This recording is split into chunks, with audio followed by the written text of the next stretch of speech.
Welcome back to our YouTube channel. ഇന്നൊരു vlog upload ചെയ്യണമെന്ന് ഞാൻ വിചാരിച്ചിട്ടുണ്ടായിരുന്നു. പക്ഷെ അതിനു മുന്നേ കുറച്ച് കാര്യങ്ങൾ എനിക്ക് പറയണമെന്ന് തോന്നി. ആ ഒരു വീഡിയോ എടുത്ത സമയത്ത് എനിക്ക് കുറെ കുഞ്ഞിലത്തെ ഓർമ്മകൾ ഇങ്ങനെ അലയടിച്ചു കൊണ്ടേയിരുന്നു. അപ്പൊ അത് നിങ്ങളുമായിട്ട് കുറച്ച് ഷെയർ ചെയ്യണമെന്ന് എനിക്ക് തോന്നി. കുറെ പേർക്ക് ഈ കാര്യങ്ങളൊക്കെ റിലേറ്റ് ചെയ്യാൻ പറ്റുമായിരിക്കും. ഇന്നലെ ശിവരാത്രി ആയിരുന്നു. അപ്പോൾ ഈ ശിവരാത്രിയുമായി ബന്ധപ്പെട്ട് കുറെ കുഞ്ഞിലത്തെ ഓർമ്മകൾ ഉണ്ട്. അപ്പൊ ഈ ചാനൽ ആദ്യമായിട്ടാണ് ആരെങ്കിലും കാണുന്നതെങ്കിൽ സബ്സ്ക്രൈബ് ചെയ്യുക, വീഡിയോ ഇഷ്ടമാവുകയാണെങ്കിൽ ലൈക്ക് ചെയ്യുക, സപ്പോർട്ട് ചെയ്യുക. ഇന്നലെ ഫെബ്രുവരി 26 ശിവരാത്രി ആയിരുന്നു. ശിവരാത്രി, ക്ഷേത്രത്തിലെ ഉത്സവങ്ങള്, അപ്പൊ ഇതൊക്കെ ചിന്തിക്കുമ്പോൾ എനിക്ക് ഓർമ്മ വരുന്നു. നല്ല നല്ല കുറെ ഓർമ്മകൾ നിങ്ങളായിട്ട് ഷെയർ ചെയ്യണം. ശിവരാത്രി, ക്ഷേത്രത്തിലെ ഉത്സവങ്ങളൊക്കെ വരുന്നത് ജനുവരി, ഫെബ്രുവരി, മാർച്ച് ആ ഒരു സമയത്തൊക്കെയാണ്. കറക്റ്റായിട്ട് എനിക്കറിയത്തില്ല, ഏകദേശം ആ ഒരു സമയത്ത് ഫെബ്രുവരിയിലൊക്കെയാണ് ഈ ഉത്സവങ്ങളൊക്കെ ഉള്ളത് ഒട്ടുമിക്ക എല്ലാ ക്ഷേത്രത്തിലും. അപ്പോൾ നമുക്ക് അത് പരീക്ഷാ സമയമാണല്ലോ. നമ്മുടെ എൻ്റെ ഒരു കുഞ്ഞിലത്തെ ഓർമ്മകളാണ് ഞാൻ പറയുന്നത്. എൻ്റെ വീടിൻ്റെ അടുത്ത് ഒരു 3 ക്ഷേത്രം ഉണ്ട്. ക്ഷേത്രങ്ങൾ എൻ്റെ വീടിൻ്റെ അടുത്തല്ല, പക്ഷേ ഉത്സവങ്ങൾ വരുന്ന സമയത്ത് പാട്ടൊക്കെ ഇടുമല്ലോ, അപ്പൊ അതൊക്കെ ആ ബോക്സ് ഒക്കെ എന്റെ വീടിന്റെ അടുത്ത് വരാറുണ്ട്. ഈ 3 ഉത്സവം ഏകദേശം ഒരേ സമയത്ത് വരുമ്പോൾ 3 പാട്ടും കൂടെ ഇങ്ങനെ കേൾക്കും. അപ്പൊ ഒന്നും കേൾക്കാൻ പറ്റത്തില്ല. എക്സാമിന് നമ്മൾ വൈകിട്ട് പഠിക്കാനൊക്കെ ഇങ്ങനെ ഇരിക്കുന്ന സമയത്ത് അത് പാട്ട് തുടങ്ങും. എക്സാമിന് പഠിക്കാൻ വേണ്ടിയിട്ട് ഇങ്ങനെ ബുക്ക് ഓപ്പൺ ചെയ്യുമ്പോഴായിരിക്കും നല്ല പാട്ട്. പിന്നെ അത് കേട്ട് അവിടെ ഇരിക്കും. നമ്മൾ പാട്ട് കേൾക്കണം എന്നുള്ള ഇതിൽ ഇരിക്കുന്ന സമയത്ത് നല്ല പാട്ടൊന്നും ഇടാറില്ല. നമ്മൾ പഠിക്കണം എന്ന് നമുക്ക് പഠിക്കണമല്ലോ, എന്തായാലും കിട്ടുന്ന എക്സാം എന്തെങ്കിലും എഴുതണ്ടേ. ഇപ്പോഴൊക്കെ ആണെങ്കിൽ നമ്മൾ എക്സാം എന്തെങ്കിലും എഴുതാം, ഈ പ്രായത്തിലൊക്കെ അങ്ങനെ നമ്മൾ വിചാരിക്കും. പക്ഷെ അപ്പോഴും നമുക്ക് കുറച്ചൊരു പേടിയൊക്കെ ഉണ്ടല്ലോ, ഇനി അടുത്ത പാരൻസ് മീറ്റിംഗ് വരും അങ്ങനെയൊക്കെ. അപ്പോൾ പഠിക്കണം എന്ന് വിചാരിച്ചിരിക്കുമ്പോഴായിരിക്കും ഈ നല്ല പാട്ടൊക്കെ വരുന്നത്. ഉറങ്ങാനൊക്കെ സമയമായി വരും. ഒരു 9-9:30 ആവുമ്പം ചൂട് വരും. റൂമൊക്കെ ഫുൾ അടച്ചിട്ട് ജനലെല്ലാം അടച്ച് സൗണ്ട് കേൾക്കാത്ത രീതിയിലിരുന്ന് ചെവിയൊക്കെ പൊത്തി പിടിച്ച് പഠിക്കും. ആ ഒരു സമയമാകുമ്പോൾ രാത്രി എക്സാം ടൈമുള്ള ഈ ഉത്സവമൊക്കെ അങ്ങനത്തെ ഒരു ഓർമ്മയുണ്ട്. പിന്നെന്താ, വീടിനടുത്തുള്ള അരുവിപ്പുറം ക്ഷേത്രത്തിൽ ഒരുപാട് ആൾക്കാരൊക്കെ വരാറുണ്ട്. ആ സമയത്ത് നല്ല ഭയങ്കര തിരക്കായിരിക്കും അവിടെ. ശ്രീനാരായണ ഗുരുവൊക്കെ ആയിട്ട് ബന്ധപ്പെട്ട് കുറച്ച് ഫേമസ് ആയിട്ടുള്ള സ്ഥലമാണ് കൊടുതൂക്കി മലയും അരുവിപ്പുറം ക്ഷേത്രവും ഒക്കെ. അപ്പോൾ അവിടെ നമ്മൾ കുഞ്ഞിലെ ഏകദേശം മിക്കവാറും ഒക്കെ എല്ലാ വർഷവും പോകുമായിരുന്നു. കുഞ്ഞിലേക്ക് പപ്പ കൊണ്ടുപോകുമായിരുന്നു. കുഞ്ഞിലെന്ന് പറഞ്ഞാൽ ഇതിനിവിടെ ഫോട്ടോ കാണിക്കാം. ആ ഒരു പ്രായത്തിലൊക്കെ പപ്പ കൊണ്ടുപോകുമായിരുന്നു. പപ്പയും ഞാനും അനിയനുമായിട്ടാണ് പോകുന്നത്. അപ്പോഴും പപ്പയ്ക്ക് ഒരു സൈക്കിളാണ് ഉണ്ടായിരുന്നത്. അപ്പം നമ്മൾ സൈക്കിളിൽ അനിയനെ ഫ്രണ്ടിലും എൻ്റെ ബാക്കിലും ഒക്കെ ആയിട്ട് ഇരുത്തി, എന്ന് വെച്ചാൽ നമ്മൾ കുഞ്ഞാണ്, നല്ല കുഞ്ഞാണ്, നമ്മൾ അങ്ങനെ കൊണ്ടുപോകുമായിരുന്നു. അവിടെ പോയി കഴിഞ്ഞാൽ പിന്നെ നമ്മൾ പിള്ളേരല്ലേ, നമ്മൾ വെറുതെ നിൽക്കില്ലല്ലോ, അത് വേണം ഇത് വേണം എന്ന് പറഞ്ഞ് കരയും. അവിടെ പോയി അങ്ങോട്ട് തിരിഞ്ഞ് ഇങ്ങോട്ട് തിരിഞ്ഞ് ഐസ്ക്രീം ഒക്കെ കുടിച്ച് പാര ഇങ്ങനെ നടക്കും.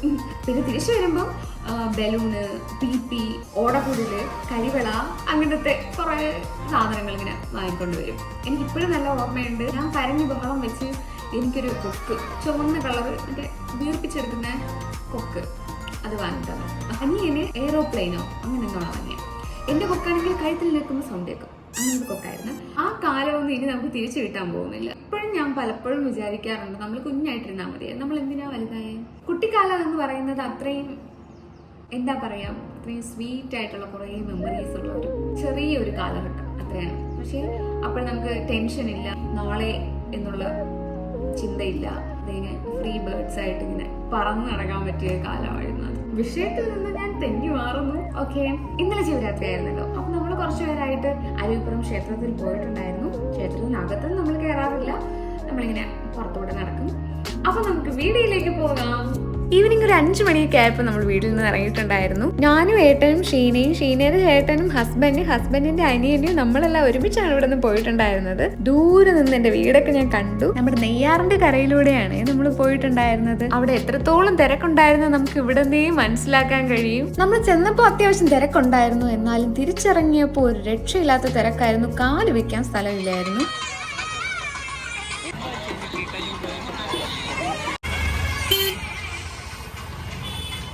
നമ്മൾ എല്ലാവരുമായിട്ട് കൊഴുതൂക്കി മല കയറാൻ തുടങ്ങി. എന്റെ ഓർമ്മ ശരിയാണെങ്കിൽ 300-400 എത്രയോ സ്റ്റെപ്സ് ആണ് ഇവിടെ ഉള്ളത്. ശരിയാണോ എന്ന് എനിക്കറിയില്ല. ഏകദേശം ഒരു 50 പടികളൊക്കെ കയറി കഴിഞ്ഞപ്പോൾ തന്നെ എനിക്ക് വയ്യ നടക്കാൻ, കാലൊക്കെ കുഴയുന്നുണ്ടായിരുന്നു. പിന്നെ ഞാനും ഏട്ടനും മല കയറിയില്ല, അവിടെ തന്നെ ഇരുന്നു. അങ്ങ് അറ്റം വരെ വണ്ടി പോകുന്ന വേറെ വഴിയുണ്ട്, എന്നാലും നമ്മൾ നടക്കാന്ന് പറഞ്ഞ് ഇറങ്ങിയതാണ്.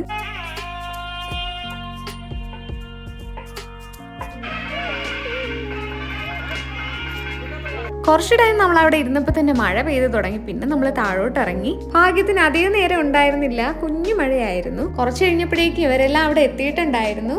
മല കയറാനായിട്ട് 3 ആളും കൂടെ വലിയ ഗമയിൽ നടന്നു പോവുകയാണ്. 2 മിനിറ്റ് കഴിഞ്ഞപ്പോൾ താഴെ നിൽക്കുന്നത് ഞാൻ കണ്ടു.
കഴിഞ്ഞപ്പോൾ അനിയൻ വന്നിട്ടുണ്ടായിരുന്നു. പിന്നെ അവനാണ് വീഡിയോസ് ഒക്കെ എടുത്തത്.